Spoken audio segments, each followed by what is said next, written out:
This could be good. It's so badass, and there are people standing in front of shit that they destroy. Oh shit. I think that people give Ian too much credit. I really do. He's wearing I think bunny that the ears. game was already going down a bad road before Ian. I think that Ian's main problem, this is what I think. I think that Ian's main problem is that he doesn't understand how the players feel. He gets how the game works. He's really smart. I just want to say, guys, I've been watching a lot. I've been following Asmongold like crazy. First of all, his videos are entertaining. But his journey with WoW is the same as, like, Jezraya's been through this. It's also the same as my journey with Destiny. A lot of what they've been complaining about with WoW is happening with Destiny. So whether you're a WoW fan or a Destiny fan or X fans, you will identify with his journey. And I think Ian is an example. This might be me, assuming too much, right? But in my opinion, I think Ian is an example of somebody who does a really, really great job, and they keep getting promoted into something until they are promoted to a position where they are no longer doing a great job. Because I think that Ian is a phenomenal encounter designer. My understanding is, you know what the first raid that Ian ever worked on was? It was like the boss fight in Trial of the Crusader with like all the faction champions, which was really fucking cool. And you know who the first raid was that he was apparently the lead designer on? Throne of Thunder. Ian is a god. Ian is a goated. He is insane at making raid fights. This guy is a god at making raid fights. But that does not... Who is Ian? Is he... I'm guessing he's... Hold on. So he's the lead dev, is that who he is? That brings up an interesting point too. You have people who are really, really good at what they do, and I think this is a huge challenge in the tech world. And if you guys watched the Devin Nash video I shared the other day, you might have noticed that the CEO of Twitch, who has removed his Twitch information from his Twitter profile, so we may be getting a CEO change in Twitch. He's an engineer. Lead developers and engineers, well, developers and engineers are tech people.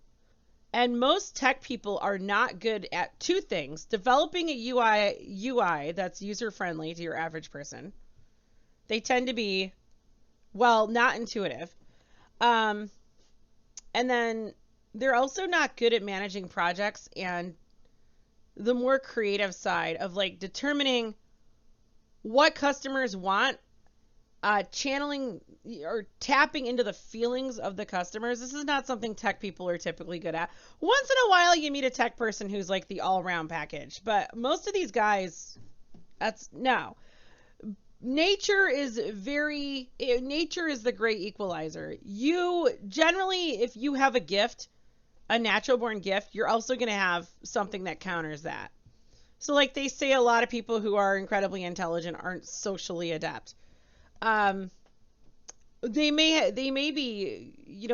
develop that social skill, but they're going to have blinders, or there may be something else that they have that's an incredible weakness. And generally you have these super smart people who get into these technical roles, and when it comes to managing a vision, that takes a different part of your brain. Usually your brain specializes in one thing or the other. And generally tech guys aren't visionaries. So if your lead developer is controlling where the game is going and what content should be in there, rather than the simple design of the content, then we have someone who isn't even biologically inclined to excel at driving that vision and managing people. Generally, they're not very good at managing people either, especially if you have a truly diverse group of people where you've got like your tech guys and then your more SF people, Myers-Briggs, like people who are more driven by feelings rather than logic. The two groups clash. You have a lot of people in the middle who are more all round, but the extremes clash and hate each other. mean that you understand how the players feel. I think that this is the problem. Whenever Ian is explaining how players should feel whenever a system affects them, I think that is just such a huge breakdown. He's talking about feelings. That's the thing. I would love if Ian just made the raids and they took somebody else that like really understood how players feel more so, and they put them in charge of that, because I think that's what the problem is. That's what it comes down to. Ian really knows what he's doing. He just and also, said what I want to said. say, with Sanctum of Domination, that raid is incredible. It is such a good raid. It is an amazing, really, really great raid. It has a great scope to it. It's basically supposed to be, and by the way, people are like, oh, it's ICC. That's literally the way the story is supposed to be told. That Icecrown Citadel is the representation of the Sanctum of the Damned in the mortal world. So it would make sense that it looks like ICC. So, and I think that's smart, right? Like that you actually create into the lore. And this is smart, right? I think this is one of the smartest things Blizzard did with Shadowlands, is that they... Okay, this has nothing to do with what he's saying. Why the bunny ears? What? Why? What is going on? This is the strangest thing. I don't watch his Twitch streams, so I don't know what's going on with the bunny ears. Literally put inside of the lore that they're gonna use reskins. They said reskins are part of the lore and you're gonna love it. And you know what? I think it worked pretty fucking well. It was really smart. 3 easy steps to failure. What is this here? Advice from Yoshi P. What is this? An unhealthy obsession with graphic quality. True, I think that's accurate. A surprising lack of MMORPG knowledge amongst the development team members. See, this is actually very true. Like, I think this needs to be stated more often, is that if you have people that don't fucking play MMORPGs, they don't know anything about MMORPGs, and then it's like, oh man, I don't know why these people keep... I don't think the Bungie CEO and the executive team plays the game. I don't even think they like the game, honestly. Designing a bad game, big fucking surprise, because they don't even play it. And this is a problem, right?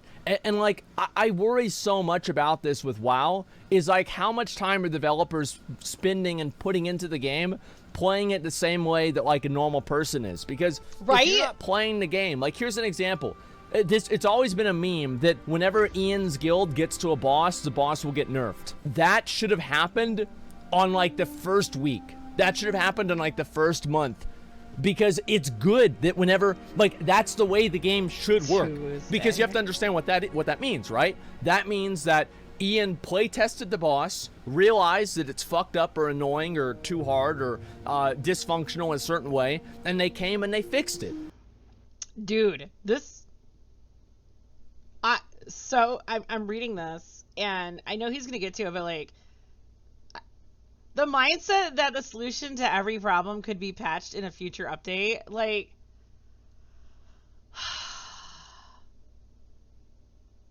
my WoW friends, I understand. I don't play WoW. I totally understand. And if this is what WoW is doing, it's kind of funny. If they're doing all of this, and this is what they said okay. So maybe the 3 easy steps to failure is what they've identified as the problems. Now, when you are running a business, you need to identify what the problems in the business are. Bungie is not doing that. At least outwardly, they're not doing that, because they've not demonstrated to us that they're actually listening to what we're really saying. And WoW, I know a couple of you had talked with me about WoW because that was your main game. And you're like, we're going through the same thing with WoW. The thing about WoW is it has an excellent alternative that even Asmongold has jumped over to. Like, people are loving Final Fantasy XIV. And now Joker was just proposing that Final Fantasy XIV could be the next Destiny killer. And honestly, I never saw myself as an MMO player. Like, when I started playing Destiny, it was a looter shooter. It was more casual, and I loved it. I had more freedom. But then they just got the iron fists and told me exactly what I had to play in the game instead of letting me enjoy all the content I purchased.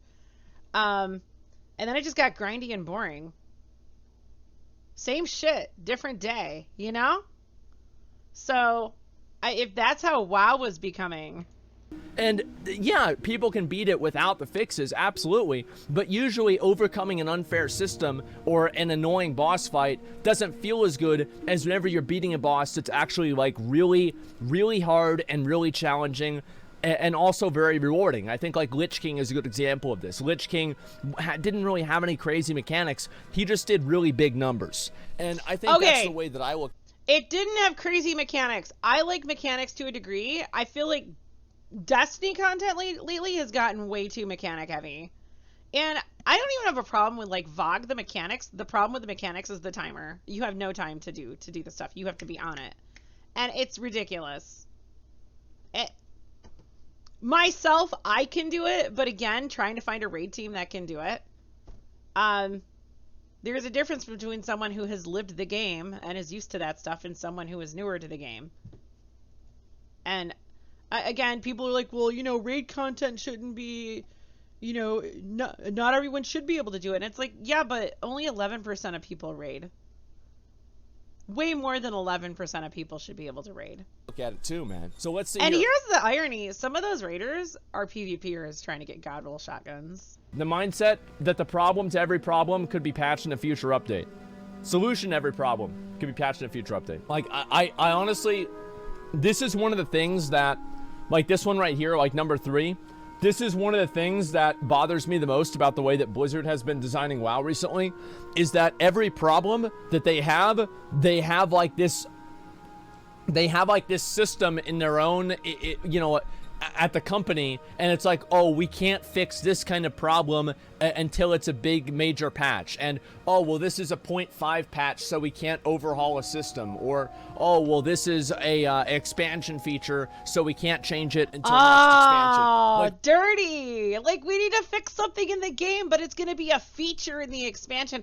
It's kind of like we were joking around. I think it was me and Psychobark who were joking around about how crossplay in Destiny would be part of the next major expansion. Like, you'd have to buy the expansion in order to get crossplay. The reality is, I think the reason why they're actually like working on crossplay right now is because it's so hard for people to find people to play with. The player base is tiny. what are you talking about? These are your own rules. Like, you made this rule. That there's nobody that says this is the case. You just invented this. And the reality is that, like, wow, like, I would understand if this was something that was like DLC, right? Like, let's say you buy every patch for like $10 or something like that. And it's like DLC for a game, and like, you know, expansions or DLC.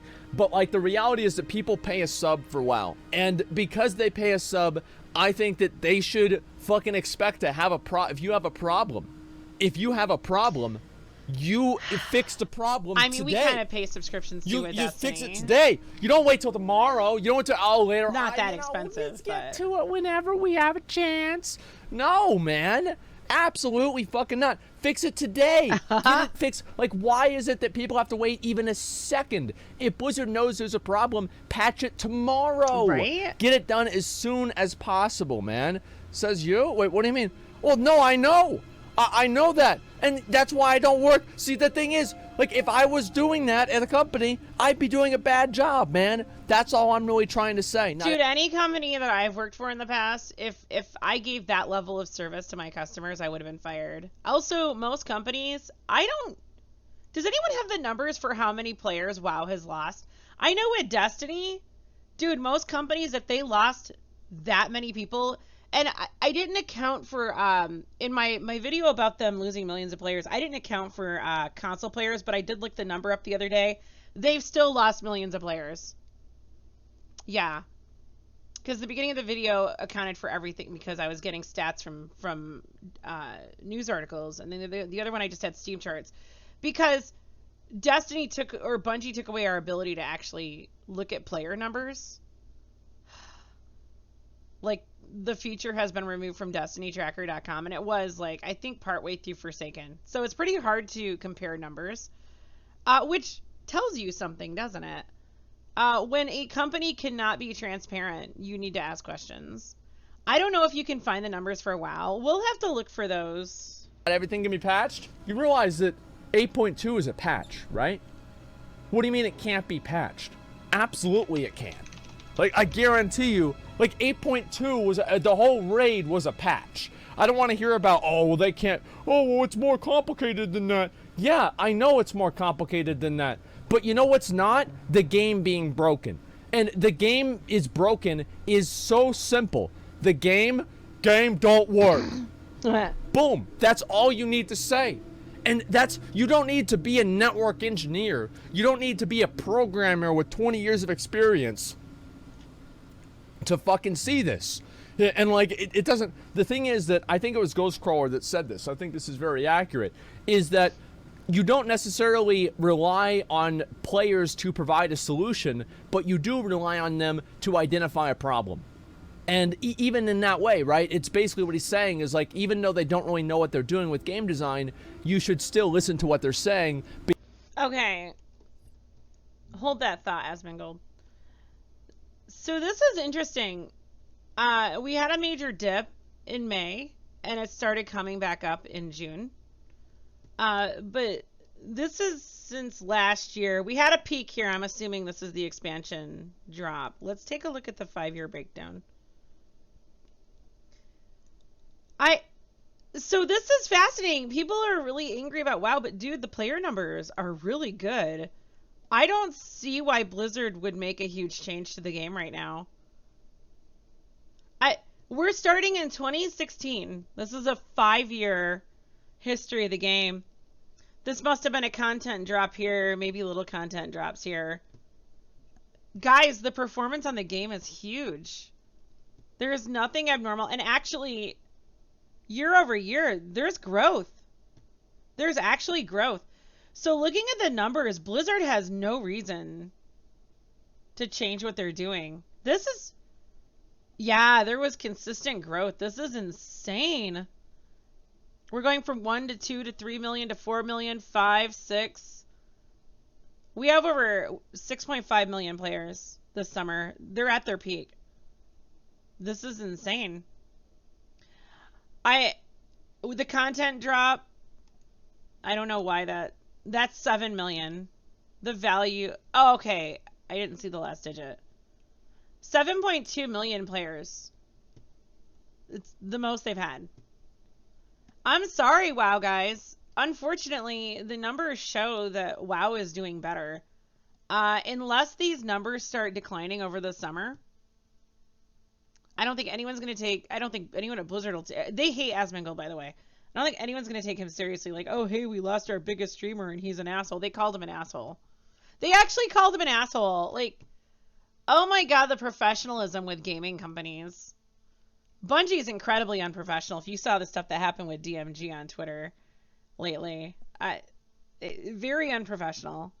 Now, Destiny only has, I think, 2 years on here. Destiny, though, has declined significantly, even when you factor in the entire population, console and PC. They had, I think, a peak of 11 million accounts when Forsaken dropped. And then one of the samples on Destiny Tracker was 3.9 million players logged in at once. And when you account for console players, I think there's way more console players than PC players on Destiny. But overall, they've still lost millions of players. Millions of players. People are not logging into Destiny. Destiny's population chart is not the same as this. I don't know where they don't have like a search thing. We'll go over it. Destiny 2 is number 2. Why is it number 2? Like, RuneScape has more people. Final Fantasy has way more people. They still have a little more than half the number of people. Oh, then we have WoW Classic. Oh my gosh. I don't know, guys. Numbers wise, WoW is doing great. With Destiny,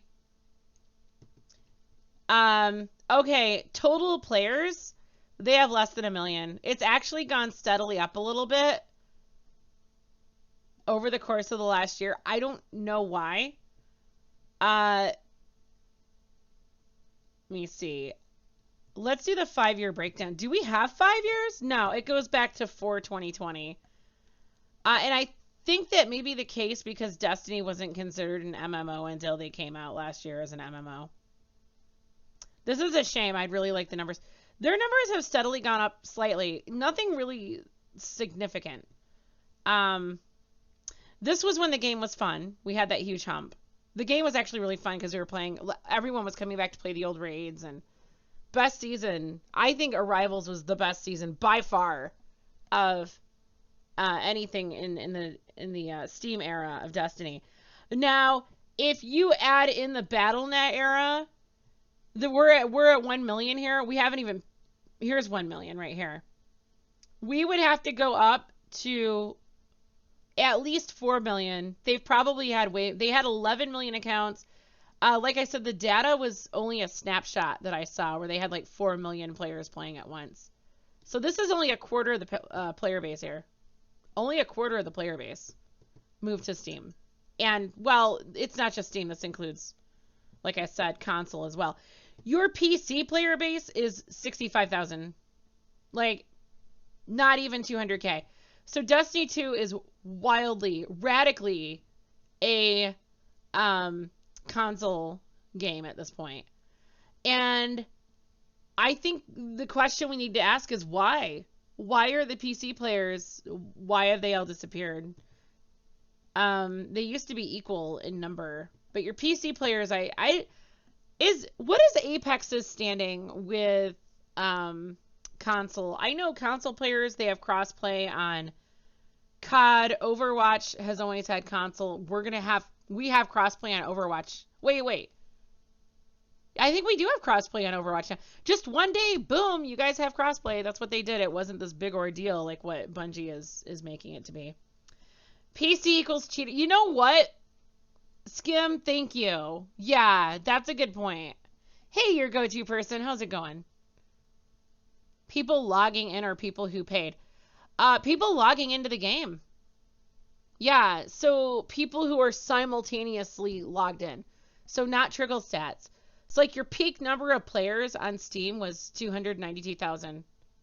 One time when Shadowkeep launched, and it's been significantly lower since. The second highest number was 240,000, and that was during Season of Arrivals. Everything else has been well below that. Yeah. I think we got up to 111,000 the other day when the event launched, but generally you have about 65,000 players on Steam at any given time.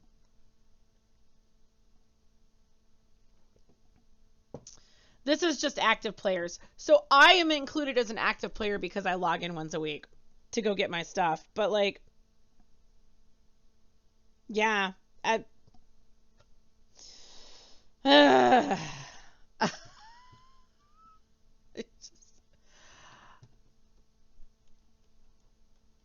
it's just dumb. It's just dumb.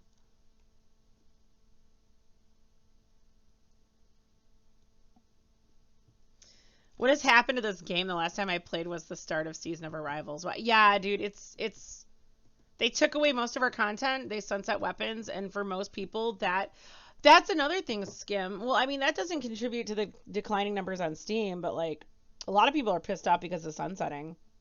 So your PC players said, "Fuck this game, I'm out." Can you see if you can find the subscription numbers for WoW? That might tell you more about how the game is going. WoW subscriber counts. It's really hard for me to invite people to Destiny because I feel like they would have already missed out on the best days of D2. Whenever someone asks me if they should start playing the game, I say no. I do not recommend Destiny. It's not worth it to get into it. Any company that would take content away, paid content away from people, is a company you should not do business with. I will not buy any more Bungie games. Matter can go to hell. Not touching it. Not gonna touch it, dude. That's player counts. This is not true. It's not going down 140,000. So okay. All right, let's see if he has a link to this data. Good call, Jez. Oh my God. Huge. So this was in March. According to this forum post, Here we wait. Let's just look at this. Yeah. Dagnabbit. Super data.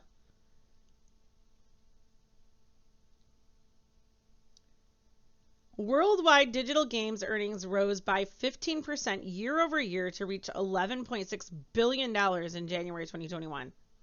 Revenue was up annually across all device types. Mobile revenue grew by 6%. During the time period, PC earnings rose by 31% and console revenue increased by 24%. That is a lot of money. Valorant earnings and player numbers rebounded in January thanks to the launch of a new character and fresh season of content. From December to January, earnings were up 39%, while player numbers rose by 29%. World of Warcraft player numbers fell back to normal levels as the excitement around November's Shadowlands expansion subsided. From November to January, revenue fell by 61% and user numbers declined by 41%. These figures do not include China. Interesting. I wonder if the MMO website includes China. This roughly matches the pattern seen for the past several expansions, though Shadowlands had a bigger launch. Blizzard does appear to have found a way to increase how often expansions are able to boost earnings. The publisher recently announced that it will be adding the 2007 Burning Crusade expansion into World of Warcraft Classic this year. So these are interesting statistics. Revenue fell by 61% in 2 months, guys. 2 months! That's insane! Can you check the people that logged into Warframe if you don't want to? Don't worry about it, dude. Warframe has a pretty dedicated player base, to my knowledge. That's not a search box.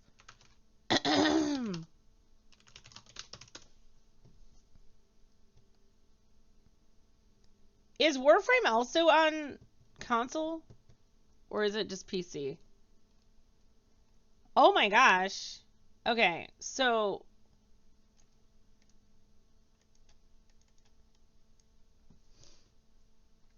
let's do, when did Warframe come out?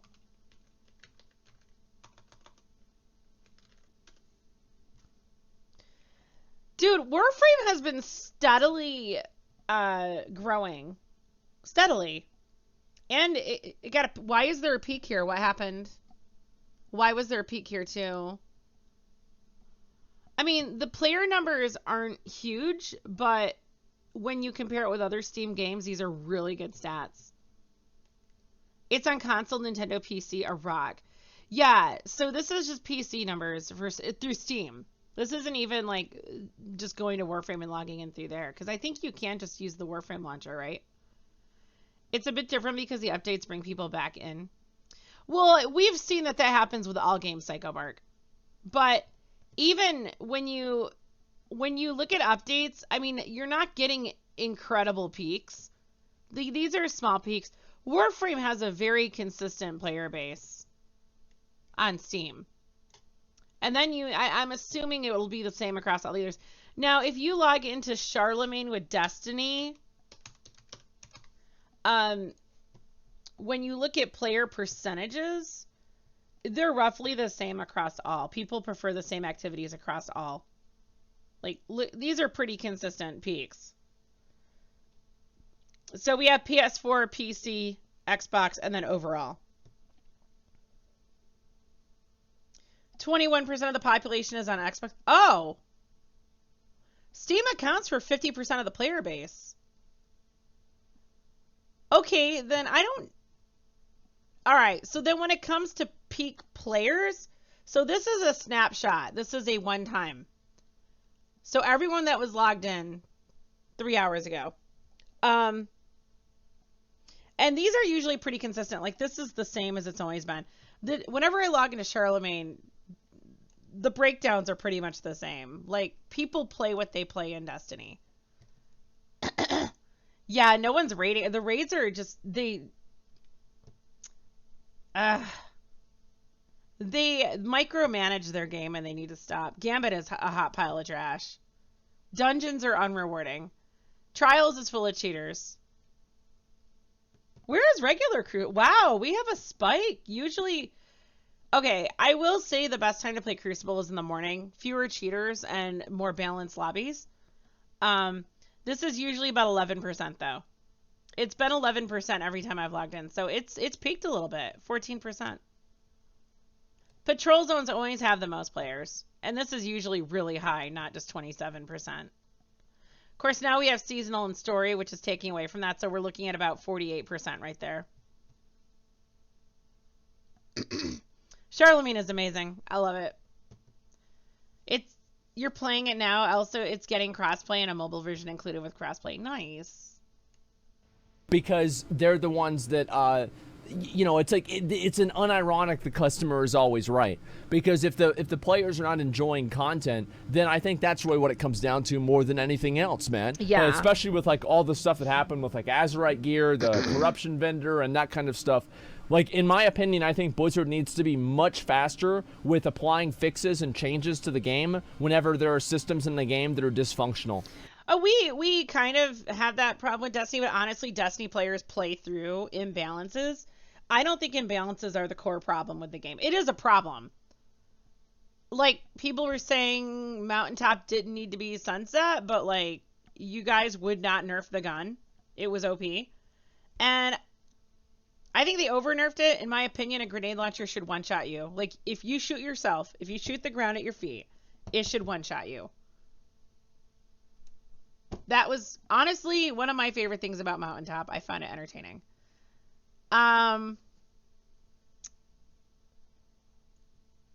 With Destiny, they're doing all these micro fixes, but it's not the core problem with the game.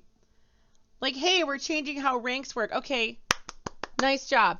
Hey, we're giving you more rewards for Grandmaster Nightfalls. Okay, nice job. But these are tiny fixes while you're still ignoring the core problem with the game. It seems like we have 5 strikes in the playlist because you took most of the strikes away, and they were good strikes. Garden World, one of my favorites. I solo farmed that thing all the time, and I completed it. I loved it. They're going to be sunsetting Dreaming City. I know they are. It's going to happen. I really believe that. I don't want to play a game without the Dreaming City. Again, you're stealing my memories from me. The problem with Destiny is there's 2 problems that I see as the main problems with the game. One, they control metas. They over-nerf and over-buff, and they do it on purpose. And they've admitted that they do it on purpose. There are still some misguided souls out there who think, oh, Bungie's doing their best and you can't really balance a game. And it's like, dude, you can balance a game. Like, I've had perfectly balanced seasons in Overwatch. They felt amazing. And there have been a couple of seasons where I felt like Crucible felt pretty balanced. Overall, I could pick whatever archetype I wanted and have fun. The biggest problem, though, is they force you to play mindless playlist activities. I think playlists need to go. I mean, yeah, you're going to have a playlist for PvP and Gambit. That's just how it is. But, like, strikes, I would prefer to not have a playlist. Just let me pick the strike I want to play.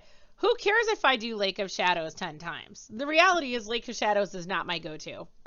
It's okay. I mean, you can speedrun it and get it done in 4 minutes easily with a good team. Maybe a little faster, but, like, there are other strikes I enjoy because the process of going through the strike itself is enjoyable.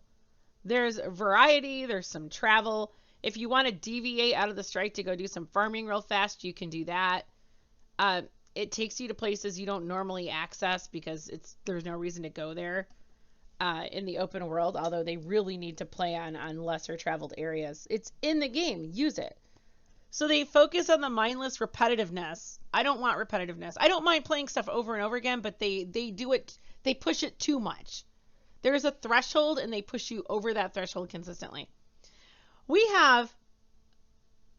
Destiny makes amazing raids and dungeons. Like, seriously, the game has so much good stuff, most of which has been removed from the game. But we have 3 raids in the game now. And Spoils of Conquest, you got to do the new raid if you want spoils. You can only farm it in the new raid. And the rewards, pinnacle rewards, are only in the new raid. Like, all raids should be equal. I like the idea of the raid rotation. I mean, I understand not wanting to give people too many pinnacles, but I honestly don't care. Let's stop focusing on leveling up in this game and start focusing on quality of time spent in the game. Give me a reason. Like, when we could farm the old raids during Season of Arrivals, I never had more fun in this game than that time. Like, we had so much fun helping people through the raids, and the armor drops, like the stat rolls I got, were amazing. I deleted them because they were getting sunset, but they were amazing. I'm so mad about that too. Like, I would have better armor sets than I do now, but sunsetting happened. So yeah, they devalue some of the best content in the game. They remove content from the game. They need to completely undo sunsetting. If it's in your vault, it should be unsunset and you should be able to upgrade it. Bring back the old content and stop forcing us to play the same boring, mundane activities all the time. That would tremendously fix the game. And I like the idea, like Menagerie, a lot of us loved Menagerie. Refresh it. Cycle through weapons each season. Like, I'd rather play Menagerie than any of the new stuff we've had. The newer activities were never as fun as that. And story-wise, like, the art was amazing. The story was amazing. There's mystery to it. And it changed. Like, there was actually legit change to Menagerie from week to week to keep it interesting. There were only, like, there's only one room I didn't like, and it's the first room where you go into Crown of Sorrows, because we did that room every week. Every week we did it. But they did switch it up to keep it kind of fresh. But, like, there were other activities in there that you didn't do every week. And that was good. That actually kept the activity alive. And the bosses, you get 3 different, but like totally different bosses. I really don't like it. I think this is probably one of my main, like, if I had to say, this could be one of my pet peeves with World of Warcraft right now, is the fact that we have to sit through, months of a bad system that everybody knows is bad. And anyway, let's see here what we've learned. Never forget the fans. Without them, there would be no us. Fun comes first. If it isn't fun, you're doing it wrong. Never back down. Always aim to amaze. Don't forget your roots. It's what fans crave.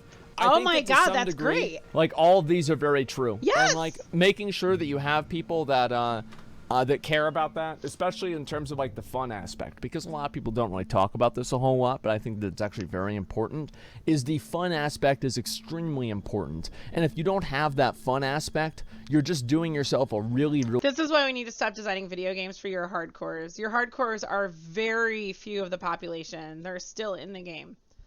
Everyone else has left, and hardcores alone cannot keep the game afloat.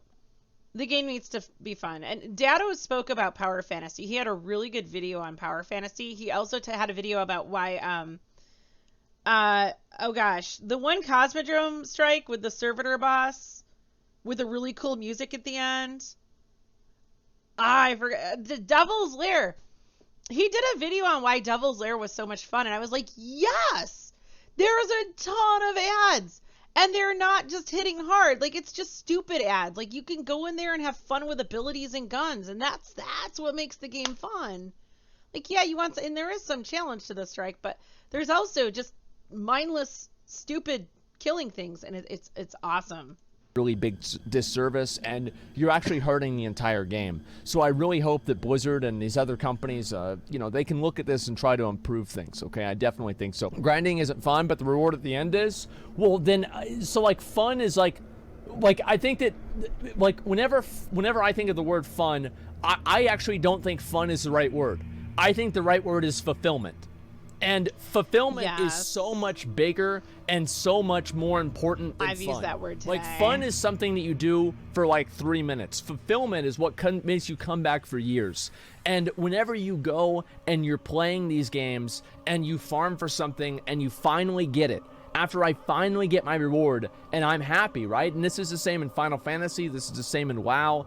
Every game has things that are like this. Whenever you finally reach that reward, that feels good. Was it fun farming for that reward? No, I probably don't think that it was. But it's not about being fun, it's about being fulfilling. And I think that's the main thing that, like, they've lost out on. Running an RPG is like running a company. Learn to listen and adapt.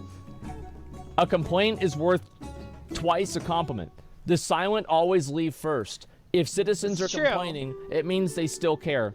And So it's interesting. I saw some data on customer feedback, and one person who complains, their value is not equal to one person. So when you take in complaints and their statistical relevance, that one person actually equals many people, and there's a number, and it's probably different for each industry. But like one person could actually equal the opinion of 100 people, for example. And so, yes, so you do need to complain. It is important to complain, because when you complain, it's not just yourself that you're representing. It's many people, because he's right. The silent just leave.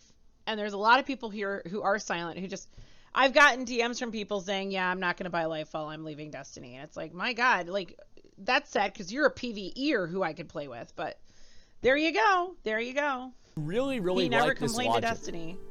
I really, really do. And or Bungie. Here's why I like it. Because it completely contradicts the ridiculous and stupid idea that all the people that are playing the game that are not actively upset about something somehow like it. The silent majority of people. I hate it whenever people assume that the silent majority of people here are not, you know, they're not doing anything like this. Yeah, it's ridiculous. And so, yeah, I think that people that are not, people that complain, obviously you want to listen to them. Absolutely. You can tell they pretty often listen to player feedback. Yeah, exactly. I knew you would be the silent majority, Jez. You complain to your friends, but like, you're not, you know, out there on like, you're not like me. You're not on Twitter and Reddit and like you fucked up. Yeah, that's not you. Final Fantasy Dev is known to scour the forums for complaints and advices. Yeah, exactly. Like, honestly, as I said, my biggest advice to Final Fantasy, please make it easier to just buy the game.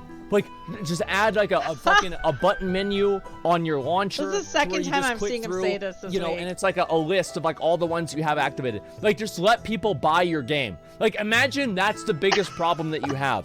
Like, just let people buy the game. And, like, obviously, I don't play the whole... I don't know... Like, I know, like, 2% of the whole game. 5% of the whole game. I will say, a lot of these games that are cool have 2 logins. Warframe's the same way. So you buy it on Steam, so you have your Steam login. And then you have to create the account with the developer and use... Like, if you click play on Steam, it will then launch the launcher for the game from the developer. And that's... Can we streamline that process, please? Can we just... launch directly from Steam? Do we have to use your freaking launcher? You're adding a middleman. It's unnecessary. And I do think, like, the Steam interface, I hate it.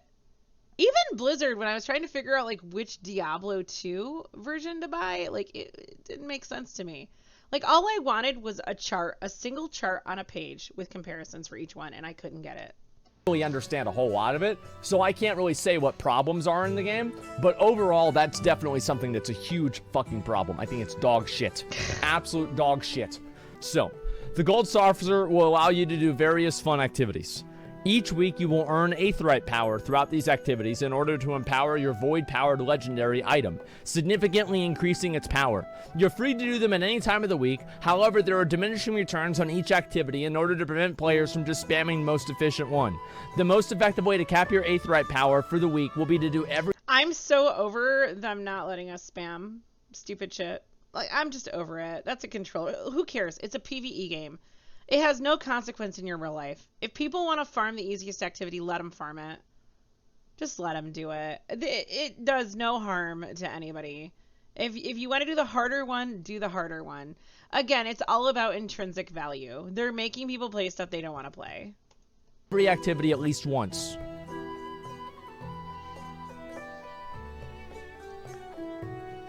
Okay, what's he gonna say about this? Oh boy. Oh boy. Yeah, I don't know what to say about it, guys. I really don't. It seems like it's quite true. That's the worst part about it. If you want WoW to be better, don't be a jerk. It's hilarious. The thing is that, like, everybody blames the community. Like, oh, it's the community's fault. It's the community's fault. Maybe it's Blizzard's fault for creating these loose environments. Like, the reason why Mythic Plus is... The reason why it's toxic is because if you do it wrong and you fuck up a Mythic Plus, you lose your key. I guarantee you, if all you had to do was open the dungeon and then go through it, you would not have that happen.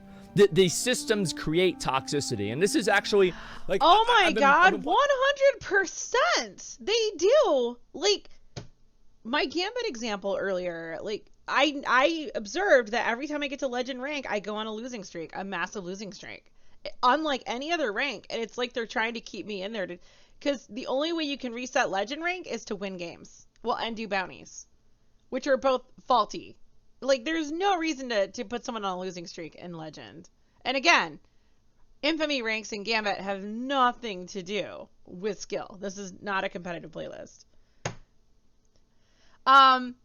So, Overwatch, I don't even need to talk about... Well, that whole game is just toxic. And again, it's the matchmaking. And it's crazy because Overwatch is actually an incredibly fun game. But, yeah... the competitive playlist is incredibly toxic because of how they treat it. Like, they need to redo how they assign SR because you've got all the throwers in there and the smurfs, and it's just bronze and silver are not actually bronze and silver. And my account has gotten pushed down so much where I don't even care anymore. I'm like, I'm just going to go in and play. For DPS, I was playing a character I don't normally play. Like, I'm not that good at Ashe. I'm just having fun with her. But it's at a point where it's like, why even bother trying? I'm just here for golden gun points. And no matter how hard I try or how well I play, matchmaking is designed in such a way in Overwatch, in competitive, that the game's going to decide whether or not you win or lose before you even get into the game. And I posted this up in Discord, someone had a really good analysis. They pulled the patent for the matchmaking system. I'm not even kidding, dude. They pulled the patent for the matchmaking system for Overwatch and showed how it's designed to work. And they're like, can we just have a fair system? Guys, most competitive playlists are not fair systems. They do pick winners and losers, and they decide where you're going to go. And in Overwatch, most people observe that if you're on an older account, which mine is, I'm max level in Overwatch. If you're on an older account, your matchmaking is atrocious. Newer accounts get better luck. So I have a throw account. I went in with Nexus and we just screwed around in comp. Like, we weren't even trying to win and he wanted to lose. And I was just having fun with Sombra, and I do main Sombra. But I was just screwing around with her because I didn't... Like, she's fun to play if you are going to throw. I got gold rank. And then we had no problem staying it. We started rising. Like, the game carried us. It decided, oh, you're a new account. We're going to throw you a bone. And it's like... I mean, obviously, I knew what I was doing on that account because I was just kind of screwing off and still doing really well. But and that's when I discovered gold is way easier to play in than bronze and silver. It's insane. I have three Overwatch accounts. And another one's a throw account that I got all the way down to I got all three characters down to sub 500 bronze. I had a 6-stack I would run with, and we would purposely lose games. And we had a grandmaster on our team, and we had several plats and diamonds on our team. And what we would do when we ran into the playlist in bronze is we would call out the other people like, hey dude, you tanking your SR? And they'd be like, yeah, do you want to team up? Sure. So we'd get a 6-stack running so we could purposely lose. And we get to about 600 SR. Dude, it is hard to get to 600 SR in Overwatch. You have to try. Why? Because you've got a lot of people in the lower ranks purposely trying to tank. We had a 6v6 of all throwers in one match. And we had to figure out how to get the enemy team on point. We won. So we won the lose. We lost the game because we figured out how to get their tank on point. We had all characters that could stun, freeze, hack, all of that, wall people off. And the guy got one tick on the point, and that was it. We just stayed far away from the point for our turn to push, and we lost the match. We had to fight to lose. It was crazy. So then we would friend all the other throwers, so we knew when to stay out of queue. So if we had one guy who had many accounts, and they were all named after appliances, so like microwave, toaster, blender. And whenever we saw that guy in queue, we wouldn't queue unless he was on our team because we didn't want to go up against other throwers because we were trying to lose. Sombra's amazing, dude. I love her. But that is the reality of what's going on in Overwatch. And it's funny because when you watch Stylosa videos, God, he's just, you have these people who are grandmasters who don't want to believe what's actually going on in the lower ranks in Overwatch. They don't want to believe that smurfing and throwing is as big of a problem as it is.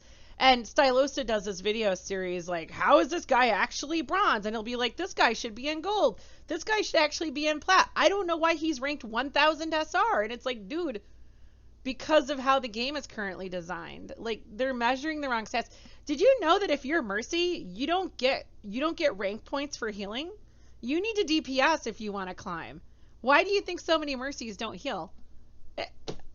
What the hell, dude? Her primary is a healing beam. Like, why does it not matter? Playing Final Fantasy, right? I've been going through that. This is an insight that I realized in Final Fantasy. And this is going to sound like really meta and like kind of probably like psychology Andy. Do it. But I love psychology. the story in Final Fantasy is fundamentally more forgiving. So I'll give you an example. Do you remember the guy that was going to summon everybody to be like sacrificed to that god Ifrit? We gave that guy chance after chance after chance. And so many times in the story, it shows an individual in the story who does something bad, who is given a second chance or is given some form of a redemption, or that it's like, oh, well, maybe he'll come around, maybe it'll be okay. And yeah, Ungus, yeah, whatever, Ungus, who the fuck knows what his name is? And I think that creating a narrative like that does, at least subconsciously, shift players' perspective. And I think that players do shape the way that they interact with other players to some degree around the narrative of the game. And because that happens, I think that having a story like that does lend itself towards motivating, or at least giving people the idea of giving other people in the game a second chance. And I like, yeah, it's very interesting to think about that, right? But I do think that the story and the narrative of the story does lend itself towards creating the idea and putting the idea in people's heads of forgiveness, of second chances, of being understanding, much more so than the WoW story. And I think that does somehow rub off on the player base to some certain degree. It's just funny. There's so much that I identify with here because the problems in WoW are the same problems everyone else is having. I like trailers that are actually trailers. There's more to it, but we're gonna call it right there. This is one thing that I really miss about Destiny. When they left Activision, the trailers got really bad. They're not good. They're not motivating. I watch the stuff from the Forsaken era, and it still gets me excited about the game. But then it makes me sad because it's like, oh, they took that away. Oh, that's gone. Dude, so sad. If you'd like to support this channel, liking and commenting on the videos tells YouTube to share these videos with others who may find them useful. If you'd like to provide monetary support to help keep this channel up and running, visit my locals and subscribe star communities.